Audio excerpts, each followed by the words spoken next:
আজকে আমার ভিডিও বেলি ফুলের গাছ নিয়ে।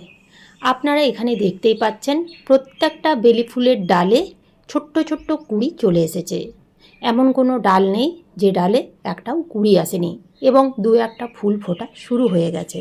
যদি আপনাদের এখনও বেলি ফুল গাছের গ্রোথ একেবারেই হচ্ছে না, কিংবা গাছে কুঁড়ি আসছে না বা ফুল ফুটছে না, গাছের পাতাগুলো হলুদ হয়ে ঝরে পড়ে যাচ্ছে, এই সকল প্রকার সমস্যার সমাধান হবে আজকের এই ভিডিওতে। আজকে আমি আমার এই ভিডিওতে এমন দুটো খাবার দেওয়ার কথা বলবো যে খাবারগুলো কিন্তু বাইরে আপনাদের কিনে আনতে হবে না। বাড়িতে থাকা ফেলে দেওয়া সামান্য দুটো জিনিস গাছের মাটিতে প্রয়োগ করলে গাছের গ্রোথ খুব তাড়াতাড়ি বৃদ্ধি পাবে, গাছের প্রত্যেকটা ডালে কুঁড়িতে ভরে থাকবে। এছাড়াও আপনারা জানতে পারবেন পাওয়ারফুল জৈব কীটনাশক কিভাবে বাড়িতে তৈরি করা যায়।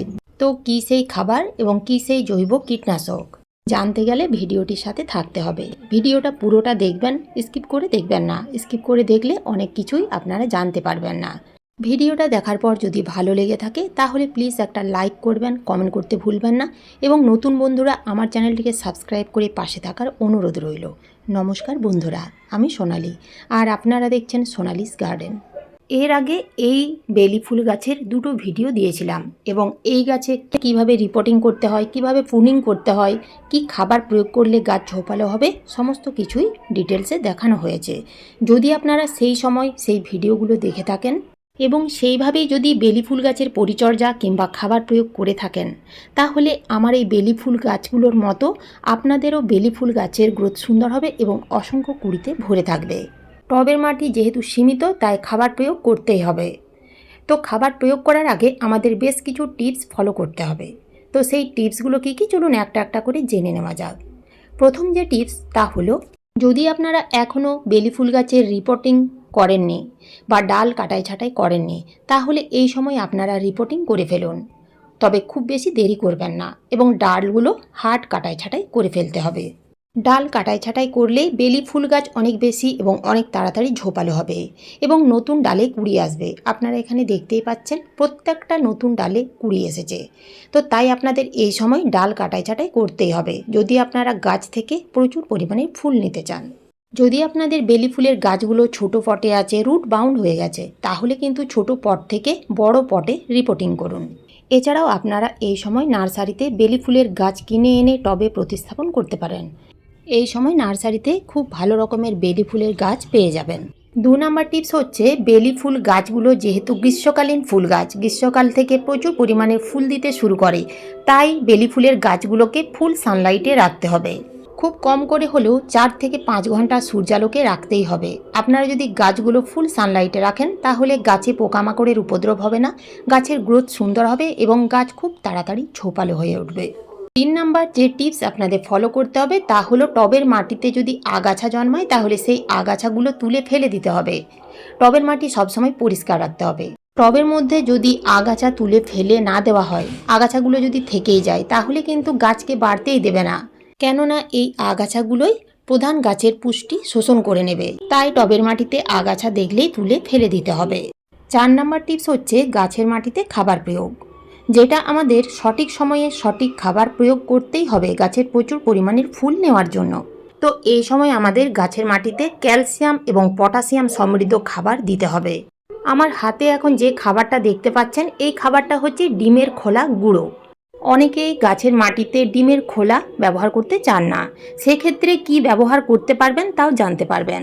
ডিমের খোলা আমরা কিন্তু ফেলে দিই। আপনারা হয়তো জানেন না ডিমের খোলা গাছের জন্য কতটা উপকারী। ডিমের খোলা সরাসরি গাছের মাটিতে দেবেন না, সেই ডিমের খোলা ভালো করে ধুয়ে নিয়ে রোদ্রে শুকিয়ে এইভাবে গুঁড়ো করে দেবেন।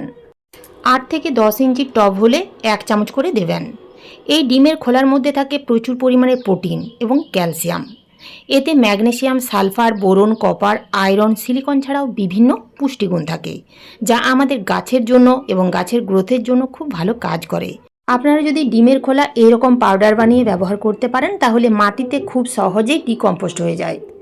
আপনারা ডিমের খোলার পরিবর্তে চুন ব্যবহার করতে পারেন। 1/2 চামচ চুন দেবেন, বেশি কিন্তু দেবেন না, মাসে একবার দিলেই যথেষ্ট। এরপরে আরেকটা যে খাবার দিতে হবে তা হলো তরল খাবার, পাকা কলার খোসা ভেজানো তরল খাবার।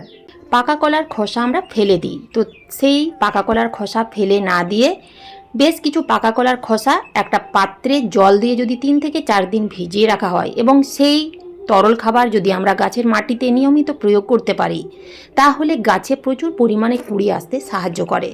কেননা পাকা কলার খোসার মধ্যে থাকে প্রচুর পরিমাণে পটাশিয়াম, যা গাছে ফুল আনার জন্য বা কুঁড়ি নেওয়ার জন্য যথেষ্ট গুরুত্বপূর্ণ ভূমিকা পালন করে। এছাড়াও পাকা কলার খোসার মধ্যে থাকে magnesium, phosphorus, calcium, sodium, manganese, sulphur. পাকা কলার খোসা না ছেঁকে ব্যবহার করবেন না। ছেঁকে নিয়ে 50% প্লেন জল মিশিয়ে আপনারা প্রত্যেকটা গাছের মাটিতে দিয়ে দেবেন। 200 থেকে 250 ml দিলেই যথেষ্ট। ডিমের খোলা গুঁড়ো 15 দিন অন্তর অর্থাৎ মাসে 2 বার দেবেন। আর পাকা কলার খোসা ভেজানো তরল সার আপনারা প্রত্যেক সপ্তাহে 1 বার করে দিয়ে যান। এই দুটো খাবার দিলেই আপনারা 7 দিনের মধ্যে দেখবেন গাছের গ্রোথ সুন্দর হয়েছে, গাছে অসংখ্য কুঁড়িতে ভরে গেছে। আপনারা এখানে দেখতেই পাচ্ছেন আমার গাছের প্রত্যেকটা পাতা ঘন সবুজ এবং চকচক করছে। যদি আপনাদের গাছের পাতা হলুদ হয়ে যাচ্ছে বা ফ্যাকাশে বর্ণের হয়ে যাচ্ছে, তাহলে আপনারা প্রত্যেক মাসে 2 বার অর্থাৎ 15 দিন অন্তর ম্যাগনেসিয়াম সালফেট অর্থাৎ এপসাম সল্ট গাছে স্প্রে করতে পারেন, কিংবা গাছের মাটিতেও দিতে পারেন। গাছের মাটিতে যদি আপনারা দিতে চান তাহলে 10 থেকে 12 ইঞ্চি টবে 1 চামচ দেবেন। আর যদি গাছে স্প্রে করতে চান তাহলে 1 লিটার জলে 1 থেকে 1.5 চামচ দিয়ে ভালো করে ঝাঁকিয়ে সকালবেলায় কিংবা বিকেলের দিকে গাছে স্প্রে করবেন। এই ম্যাগনেসিয়াম সালফেট যদি আপনারা গাছে স্প্রে করেন তাহলে গাছের পাতা দেখবেন ঘন সবুজ হয়ে গেছে, গাছের গ্রোথ সুন্দর হচ্ছে এবং গাছের ফুলগুলো কিন্তু অনেক দিন টিকে থাকবে। বেলি ফুল গাছের মাটিতে শুধুমাত্র খাবার প্রয়োগ করলেই হবে না, গাছের মাটিতে জলের দিকটাও খেয়াল রাখতে হবে। যখন দেখবেন গাছে কুঁড়ি চলে এসেছে তখন কিন্তু মাটি একেবারেই শুকনো খটখটে রাখা যাবে না, আবার ভিজে প্যাচপ্যাচেও রাখা যাবে না। যদি আমরা গাছের মাটি শুকনো খটখটে রেখে দিই, কুঁড়ি এলেও সেই কুঁড়িগুলো আস্তে আস্তে ঝরে যাবে। গাছের মাটি যদি ভিজে প্যাচপ্যাচে রেখে দিই তাহলেও কিন্তু গাছে কুঁড়ি আসবে না। তাই আমাদের গাছের মাটিতে এমনভাবে জল দিতে হবে যেন গাছের মাটিতে একটা সুন্দর ময়েশ্চার ভাব থাকে। যখন দেখবেন বেলি গাছে নতুন নতুন ছোট ছোট কচি কচি পাতা ছাড়তে শুরু করেছে এবং কুঁড়ি আসতে শুরু করেছে, তখন থেকে কিন্তু পোকামাকড়ের উপদ্রব বাড়তে থাকবে, তার সাথে সাথে ফাঙ্গাস লাগতে শুরু করবে।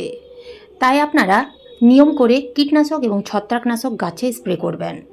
আপনারা বাড়িতে কিভাবে কীটনাশক ছত্রাকনাশক একই সাথে তৈরি করে গাছে স্প্রে করতে পারবেন, তাও আবার ঘরোয়া কিছু সামান্য জিনিস দিয়ে একেবারে সম্পূর্ণ জৈব, তাহলে চলুন জেনে নেওয়া যাক। আমি এখানে একটা কাপে 1 কাপ জল নিয়েছি। এই জলের মধ্যে দুটো উপাদান নিতে হবে। তার মধ্যে একটা হচ্ছে কাঁচা লঙ্কা। কাঁচা লঙ্কা যেন খুব ঝাল হয়, 3 থেকে 4টে কাঁচা লঙ্কা নেবেন এবং খুব ভালো করে থেতো করে নেবেন। তার সাথে নিতে হবে 1/2 চামচের মতো হলুদের গুঁড়ো। এই দুটো উপাদানের সাথে আর একটা উপাদান নিতে পারেন, তা হলো রসুনের কোয়া। 3 থেকে 4 কোয়া রসুন নিয়ে সেই রসুন থেতো করে আপনারা এই লিকুইডের মধ্যে অ্যাড করতে পারেন। জলের সাথে এই দুটো উপাদান দিয়ে খুব ভালো করে নাড়িয়ে নিয়ে 30 মিনিটের জন্য ঢাকা দিয়ে রেখে দিতে হবে।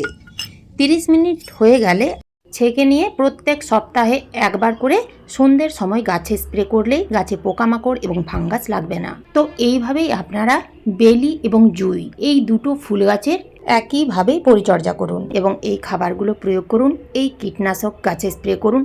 দেখবেন 10 থেকে 12 দিনের মধ্যেই গাছের গ্রোথ সুন্দর হবে এবং গাছে প্রত্যেকটা ডালে অসংখ্য কুঁড়িতে ভরে থাকবে।